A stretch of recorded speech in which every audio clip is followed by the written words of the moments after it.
And do you know that when this person was made the field marshal in Pakistan, a US designated terrorist called Mohammed Ehsan was sitting right beside the field marshal. Bharat ने आतंकवाद के खिलाफ अपना कड़ा और स्पष्ट रुख दुनिया के सामने रखने के लिए एक बड़ा कदम उठाया है। केंद्र सरकार द्वारा चलाए जा रहे ऑपरेशन सिंदूर और पाकिस्तान द्वारा आतंकवाद को वैश्विक मंच पर उजागर करने के उद्देश्य से एक सर्वदलीय प्रतिनिधिमंडल कई मुस्लिम देशों के दौरे पर है। इस कड़ी में बीजेपी सांसद बैजयंत पांडा के नेतृत्व में ग्रुप 1 का प्रतिनिधिमंडल सऊदी अरब पहुंचा।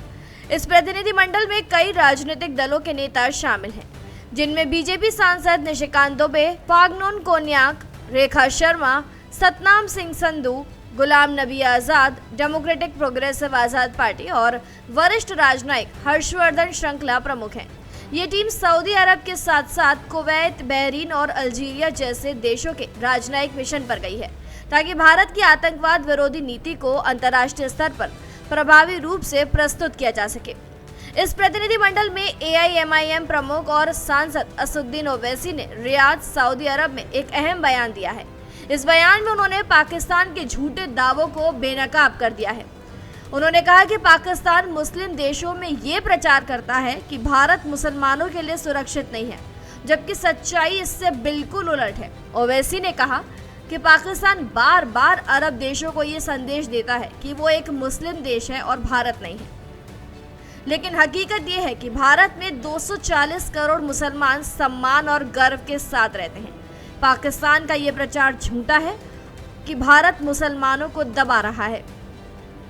पाकिस्तान प्रायोजित आतंकवाद पर तीखा हमला बोलते हुए ओवैसी ने कहा कि यदि पाकिस्तान अपने कट्टरपंथी आतंकवादी समूहों को नियंत्रित कर ले तो दक्षिण एशिया में शांति और स्थिरता लाई जा सकती है। उन्होंने पाकिस्तान पर सार्क में अवरोध पैदा करने का भी आरोप लगाया है। उन्होंने कहा है कि ऑपरेशन सिंदूर के दौरान भारत ने पाकिस्तान के 9 एयरबेस को निशाना बनाया था। ओवैसी के अनुसार भारत चाहता तो इन एयरबेस को पूरी तरीके से तबाह कर सकता था, लेकिन हमने सिर्फ ये दिखाया है कि हमारी क्षमता क्या है। हमारी मंशा युद्ध नहीं, चेतावनी देना था। ओवैसी ने यह भी कहा कि पाकिस्तान को दोबारा FATF यानी कि फाइनेंशियल एक्शन टास्क फोर्स की ग्रे लिस्ट में डाला जाना चाहिए। उन्होंने आरोप लगाया कि पाकिस्तान में आतंकवादियों को खुलेआम संरक्षण दिया जा रहा है। उदाहरण देते हुए उन्होंने कहा कि जब आसिम मुनीर को पाकिस्तान में फील्ड मार्शल बनाया गया तो एक अमेरिकी नामित आतंकवादी मोहम्मद एहसान ठीक उसके बगल में बैठा था। ये साबित करता है कि पाकिस्तान खुद आतंकवाद को बढ़ावा देता है। वहीं ओवैसी ने इस दौरान 2016 के पठानकोट हमले का भी जिक्र किया।